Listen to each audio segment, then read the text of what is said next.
समृद्ध इतिहास आणि उज्ज्वल भविष्याची नवी दिशा म्हणजे वळसंग। सोलापूर जिल्ह्यात दक्षिण सोलापूर तालुक्यात वेगाने विकसित होत असलेलं एकमेव गाव वळसंग। सोलापूर पासून व स्वामी समर्थ अक्कलकोट नगरी पासून फक्त 15 मिनिटाच्या अंतरावर असलेलं एकमेव गाव वळसंग।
भारतीय राज्यघटनेचे शिल्पकार डॉक्टर बाबासाहेब आंबेडकर यांची आज 14 एप्रिलला जयंती आहे आणि सोलापूर आणि डॉक्टर बाबासाहेब आंबेडकर यांचं जवळचं नातं होतं। हयातीत असताना भारतरत्न डॉक्टर बाबासाहेब आंबेडकर हे सोलापूरला अनेक वेळा आल्याच्या नोंदी आहेत। ज्या पद्धतीनं ते वारंवार सोलापूरला डॉक्टर बाबासाहेब आंबेडकरांनी भेटी दिल्यात त्यातील एक महत्त्वाची नोंद आणि इतिहासाची साक्षीदार असलेली सोलापूरच्या फॉरेस्ट परिसरातील गंगा निवास नावाची ही इमारत 1940 साली ही बांधलेली इमारत असून याच इमारतीला 14 जानेवारी 1946 रोजी डॉक्टर बाबासाहेब आंबेडकर यांचे सोलापुरात आगमन झालेले होते। डॉक्टर बाबासाहेब आंबेडकर याच गंगा निवासमध्ये मुक्कामी होते अशी इतिहासात नोंद आहे। खरं म्हणलं तर ही जुनी दगडी इमारत असलेली आणि सागवानी लाकूड असलेली ही इमारत आहे 1940 साली बांधलेली। डॉक्टर बाबासाहेब आंबेडकर यांचं वास्तव्य याच फॉरेस्ट येथील गंगा निवासमध्ये होतं अशी इतिहासात नोंद आहे। ही अतिशय देखणी अशी इमारत असून हॉलमधील टाइल्स व इमारतीचे सौंदर्य देखील आपल्याला पाहायला मिळत असतात। डॉक्टर बाबासाहेब आंबेडकर या ठिकाणी वास्तव्यात असताना त्यांनी अनेक वस्तूंचा वापर केला होता। त्या सर्व वस्तू या ठिकाणी जशाच्या तशा जतन करून ठेवण्यात आलेल्या आहेत। आयुष्यमान जीवप्पा सुबाना आयदाळे हे शेड्यूल्ड कास्ट फेडरेशनचे पक्षाचे आमदारकीचे उमेदवार होते। त्यांच्या प्रचारासाठी डॉक्टर बाबासाहेब आंबेडकर 1946 रोजी फॉरेस्ट येथील गंगा निवास या ठिकाणी आलेले होते आणि त्यांच्या या पदस्पर्शामुळे ही गंगा निवास जी इमारत आहे ती देखील पावन झालेली आहे। आणि या गंगा निवास इमारतीच्या परिवारातील लोकांनी आजही म्हणजे अनेक वर्षानंतर देखील डॉक्टर बाबासाहेब आंबेडकर यांनी ज्या वस्तूमध्ये जेवण केलं, ज्या वस्तूंचा वापर केला त्या वस्तू जशाच्या तशा संग्रह म्हणून या ठिकाणी ठेवलेला आहे। फॉरेस्ट येथील गंगा निवास ही इमारत ऐतिहासिक साक्षीदार आहे ती डॉक्टर बाबासाहेब आंबेडकर या पदस्पर्शाने पावन झालेली आहे। चला तर मग पाहूयात गंगा निवास मधील अशा कोणत्या वस्तू आहेत की ज्या वस्तू डॉक्टर बाबासाहेब आंबेडकर यांच्या संपर्कात आलेल्या होत्या। जरूर त्यासोबत अकबर बागवान, लोकप्रधान सोलापूर।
जय भीम जय भीम जय भीम जय भीम डॉक्टर बाबासाहेब आंबेडकरांचा विजय असो.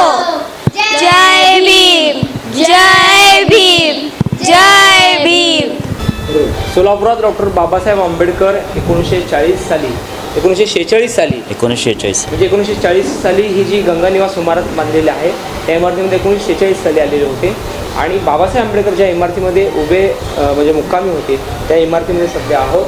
या ठिकाणी हनुमंतू पसलेलू हे एक रेल्वेचे गार्ड होते आणि त्यांच्या घरी डॉक्टर बाबासाहेब आंबेडकर 1946 साली आले होते. आता त्यांचे जे नातू आहेत पसलेलू ते आहेत. काय त्याचं ऐतिहासिक महत्त्व आहे, काय सांगाल? डॉक्टर बाबासाहेब आंबेडकर, जय भीम. डॉक्टर बाबासाहेब आंबेडकर ज्या दिवशी 1946 रोजी प्रचारसभा आणि हॉस्टेलच्या उद्घाटनासाठी इथं आगमन झालं त्यांचं. आणि आपल्या इथं त्यांचे सहकारी जे आप्पासाहेब ऐदाळे त्यांचं इथं प्रचारसभा होती त्यांची 14 जानेवारीला. त्या हिशोबाने ते आपल्या सोलापूरमध्ये आगमन झालं. आगमन झाल्यावर त्यांना आपल्या इथं त्यावेळेस सर्किट हाऊस वगैरे अशी काही सोय नव्हती राहण्याची. आणि त्यांचे एक मित्र होते, वकील होते त्यांचे मित्र एक, ते देशपांडे म्हणून त्यांच्या घरी ते थांबत होते. पण त्यांचं त्याच दरम्यान त्यांचं निधन झालं होतं. तर त्या संदर्भात त्यांना पण भेट द्यायची होती. मग ऐदाळे साहेब आणि आमचे आजोबा हनुमंतू गार्ड तर त्यांचे म्हणजे चांगले संबंध होते ते. हो. आणि आमचे आजोबा रेल्वेमध्ये गार्ड होते. तर त्या हिशोबाने मग त्यांची भेट झाली तिथं योगायोगाने. मग ऐदाळे साहेबांनी आजोबांना म्हणजे विचारपूस केली की बाबा असं असं साहेब आलेत तर आपल्या घरी आपण घेऊन जाऊया. तर आमचे पण आजोबा तर त्यावेळेस आनंदाने म्हणजे आता नॉर्मली त्यांना ते त्यावेळेस काय आनंद झाला असेल त्यांच्या आपण नाही सांगू शकत, ते फील नाही करू शकत. तर त्यांना पण आनंद झाला. मग त्यांचे आमच्याकडं एक हेल्मेट म्हणून गाडी होती, त्या गाडीत बसून बाबासाहेब आंबेडकर इथं तर त्यांचं आगमन झालं आपल्या फॉरेस्ट भागात. आणि आपल्या इथं येऊन त्यांनी इथं काही काळ मुक्काम केला इथं. आणि मुक्काम झाल्यावर त्यांच्या इथं जे काय त्यांनी वस्तू वापरल्या म्हणजे जे काय त्यांचं जेवण वगैरे नाश्ता झाला, चहा पाणी वगैरे, तर त्या वस्तू त्यांनी या वापरलेल्या आहेत. त्याच्यामध्ये त्यांनी इथं काय ठेवले तुम्ही? याच्यामध्ये चहाची केटली वगैरे आहे, फुलपात्र आहे, तांब्या आहेत आणि चहाचा कप आहे तो. आणि आपण जे नाश्ता वगैरे हो चहा घेतलेला आहे त्यांनी त्याच्यामध्ये. आणि फुलपात्र पाणी वगैरेचं पण आहे त्याच्यासोबत. आणि आता त्यांचं जेवण झालं आहे. हे त्यावेळेचं सिल्वर गोल्ड चांदीचं आहे, चांदीचं. त्याच्यामध्ये जे पाणी पिले चहा दिले ते सगळं तुम्ही संग्रह म्हणून ठेवलं? हो, संग्रह म्हणून आपण ठेवलं आहे त्याच्यामध्ये. आणि ही जी वस्तू काय आता हे त्यावेळेचं हे स्टडी टेबल होतं. एक मिनिट, हे हनुमंतू पसलेलो म्हणजे हे आजोबा तुमचे? हे आजोबा हो, रेल्वेत गार्ड होते आपले ते. अच्छा. आता ही वस्तू काय? ही वस्तू याला आपण स्टडी टेबल बोलतो याला त्यावेळेसचा. त्यावेळेस आपण याला यूज केला याला. तर ओपन केल्यावर तुम्हाला या प्रकारे दिसेल तुम्हाला ते. हां, खाली कप्पे येतं, तुम्हाला स्टेशनरी वगैरे त्याच्यात ठेवता येतात. आणि त्यामध्ये तुम्ही इथं बसून म्हणजे स्टडी करू शकता. बाकी तुम्हाला काय नोट वगैरे काय लिहायचं असेल तर तुम्ही हे ओपन करू शकता नॉर्मली. याच्यावर तुम्ही ठेवून नोट वगैरे लिहू शकता. त्यावेळेची जुनी पद्धत म्हणजे बनावट आहे त्यावेळेचं सागवान. हो, बाबासाहेबांनी याला बघून कौतुक केलं खूप की या अशा वस्तू एवढ्या जुन्या वस्तू. हां, इकडे नोटसाठी. हां, तिथं पण नोटसाठी आहे त्याच्यामध्ये. कप्पे वगैरे हे कप्पे वगैरे आहेत सगळे त्याच्यात. हे म्हणजे ॲडजस्टेबल आहे? हां, ॲडजस्टेबल. ते डायरेक्टली ओपन क्लोज होऊ शकतं त्याच्यामध्ये. याच्यामध्ये स्प्रिंग वगैरे काही वापरले गेले नाही.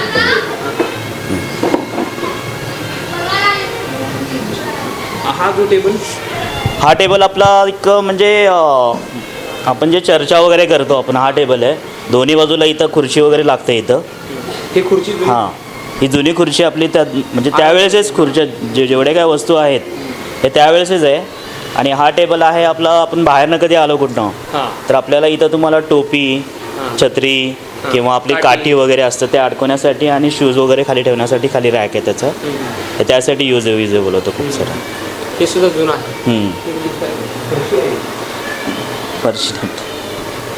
त्यावेळेचीच कलाकृती आहे त्याच्यामध्ये. बाबासाहेब सुद्धा आले असतील आणि कोट त्यांचा अडकवला असतील. कोट वगैरे जे काय टोपी वगैरे जे काय असेल त्यावेळेस हे झालं असेल. मी असं म्हणजे आपण तर त्यावेळेस हे नव्हतं, पण त्यावेळेस हे जे खालचे जे सांगणारे लोक आहेत. आता हे जे फरशा आहेत हे जुनेच आहेत. हो, जुनेच फरश आहेत ते. हे बघा, किती सुंदर असं कलर आहे. आणि कशी केली फिनिशिंग आता पण आहे त्याला. आपण Finishing आहे. अजूनही आता बसवल्यासारखं वाटतंय. आणि हे जे सगळे आराम खुर्च्या आहेत सगळे तेव्हा हां, त्यावेळेसच ते आराम खुर्च्या वगैरे. आणि बाबासाहेब आंबेडकरला जी आपल्याला जी आवडती वस्तू होती म्हणजे आरामदायी खुर्ची होती, हां. त्याच्यावर बसून ते काही काळ विश्रांती घेतली त्यांनी. हां. ती आपली ही चेअर आहे आपली ही. ठीक. हां. आणि हे दिसायला सुद्धा एक अँटिक आहे, वेगळं आहे. हो, म्हणजे याच्यावर बसून तुम्ही पेपर वाचू शकता, पाय लांब करून तुम्ही आराम करू शकता याच्यावरती. खूप काही पद्धत होती. आणि त्यावेळेस त्यांच्या ह्याच्यामध्ये हे आपले BC हॉस्टेल होतं. BC हॉस्टेलच्या उद्घाटनासाठी बाबासाहेब आंबेडकरांनी इथं एक आले होते, उद्घाटन झालं होतं त्यावेळेचा हा फोटो आहे जुना. त्याच्यामध्ये अण्णासाहेब ऐदाळे आहेत. बाबासाहेबांच्या उजव्या बाजूला पहिले, हां, बसल्यामध्ये, हां, उजव्या बाजूला पहिले ते अण्णासाहेब ऐदाळे. डाव्या बाजूला पक्ष म्हणजे कुठल्या पक्षाचे उमेदवार होते ते? हे रिपब्लिकचेच होते त्यावेळेस. हो. त्यांच्या प्रचारासाठी आले होते. हो, यांच्या प्रचारासाठी बाबासाहेब आले होते.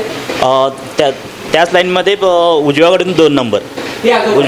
उजवीकडून 2 नंबर, नाही कॉर्नर नाही कॉर्नर एकदम. हां, आणखी पुढे एकदम कॉर्नर.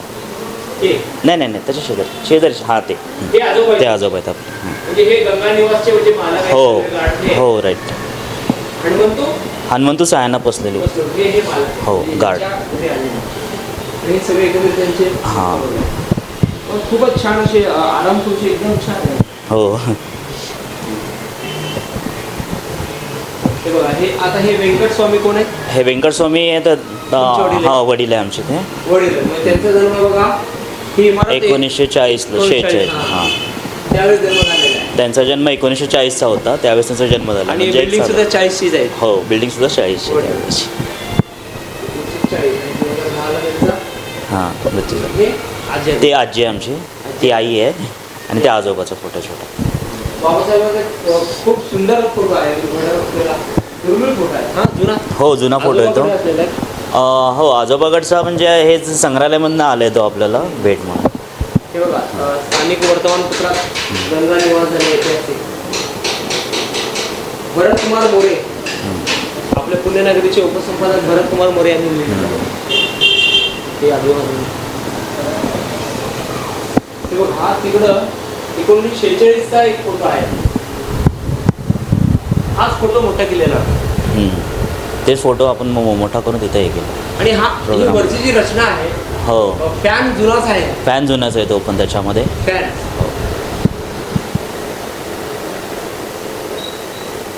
आणि हे सगळं म्हणजे सागवान आहे. सागवान, पूर्ण सागवान आहे त्याच्यामध्ये. आणि हा जो हे काय हे दिवा, हे लॅम्प आहे त्यावेळेचं डॅम्पचे डेकोरेशन. हो लॅम्प बदलले. हो, लॅम्प बदल. आपण ते बल्ब बदलले त्याच्यामधले. बघा किती सुंदर. लॅम्प आहे तसंच त्याच्यामध्ये वापरलं. हा टेबल खालचा. हो, टेबल पण ते स्टोरेज टेबल आहे. कधी म्हणजे धान्य वगैरे आपण आणलं तर त्याच्यामध्ये आपण स्टोअर करू शकतो तुम्ही त्याच्यामध्ये. म्हणजे खालनं पण ओपन करू शकता, वरनं पण ओपन करू शकता, असे लोकं स्टोरेज. इथे जयंतीला पुणे जिल्ह्याला हो, खूप सारे भीमसैनिक भीमान्वय इथे येऊन ते काय म्हणतात त्याला, आपला व्हिजिट देतात. इथे येऊन त्यांना बघून, त्यांना इथं आल्यावर त्यांना फिलिंग होतात की बाबा आता पण त्यांची म्हणजे या वास्तूत आता पण ते त्यांना जाणीव होती की आता पण ते आहेत, असं त्यांना जाणीव होती इथं एक आल्यापासून. रात्र मुक्कामी होते का बाबासाहेब? हो, एक रात्र मुक्कामी होते. दुसऱ्या दिवशी प्रचारासाठी निघाले. चहा घेतला. हो, चहा पाणी जेवण वगैरे सगळं झालं त्यांचं आपल्या इथं. पण आता तुमच्या परिवारामध्ये कोण कोण आहे? आपल्या परिवारामध्ये मी आहे, माझा मोठा भाऊ आहे प्रशांत पसलेलू, माझी बायको, माझी 2 मुलं आहेत. हा मुलगा तुमचा आहे. काय नाव बाळा? याला पकडा. नाव काय? पूर्ण क्षितिज नाव? क्षितिज प्रकाश पसलेलो. काय कितवीला आहे? 3रीला. बाबासाहेब आंबेडकर माहित आहेत? हां माहित आहेत? हां आपल्या घरी आले होते हां माहित आहे? ऐकलंय तू? हां. बघा, हे गंगा निवासमधील हे इमारत आहे. अतिशय सुंदर अशा कलाकृती आणि वस्तू या ठिकाणी त्यांनी बाबासाहेबांची आठवण म्हणून या ठिकाणी जपणूक केलेली आहे. आणि एकंदरीत बघा, तुम्ही खाली जे बघत आहे हे जे फरशा आहेत, हे आता वाटतं तुम्हाला पहिल्यांदा असं वाटतं की बाबा काल परवा किंवा आजच बसवलं आहे का, एवढी अशी सुंदर अशी कलाकृती आहे. हे आराम खुर्च्या, हे जॅकेट छत्री अडकवण्याचं टेबल असेल, आराम खुर्ची असेल किंवा स्टडी टेबल असेल. बघा हे हनुमंतू पसलेलू यांचे फोटो आहेत, गार्ड होते रेल्वेमध्ये. आणि बाबासाहेब आंबेडकरांनी ज्या वस्तू स्पर्श केल्या त्या वस्तू बघा कशामध्ये ठेवण्यात आलेल्या आहेत, काचेमध्ये. हे सोलापूरचा इतिहास आहे. सोलापूरला बाबासाहेब आंबेडकरांचं जे पाय आहे ते लागलेलं आहे गंगा निवासमध्ये, फॉरेस्ट परिसरामध्ये. आजही पसलेलू परिवारातील त्यांचा जो वारसा आहे ते पसलेलू यांच्या परिवारातील लोक या ठिकाणी जपणूक करत आहेत, चालवत आहेत. आज ही जयंती असेल, बाबासाहेबांची पुण्यतिथी असेल, अनेक लोक येतात, या वस्तू पाहतात आणि धन्य होतात की बाबासाहेबांचं पाय या गंगा निवासला लागलेलं होतं. ज्या माणसानं संविधान दिलं, भारतीय राज्यघटनेचे शिल्पकार, महामानव, अनेक पदवी घेतलेले, जगात होणे शक्य नाही असे डॉक्टर बाबासाहेब आंबेडकर हे सोलापूरच्या फॉरेस्ट परिसरात गंगा निवासस्थानी 1946ला आलेले होते. हा इतिहास आहे. 14 जानेवारी 1946ला आज जयंती साजरी होत आहे. लोकप्रधान न्यूज चॅनलतर्फे त्यांना अभिवादन.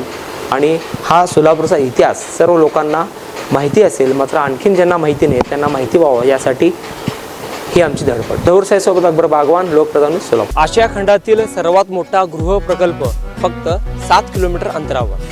सोलापुरातील राष्ट्रीय महामार्गाशी थेट जोडलेलं गाव म्हणजे वळसंग. वळसंग शांत, स्वच्छ आणि प्रदूषणमुक्त वातावरण.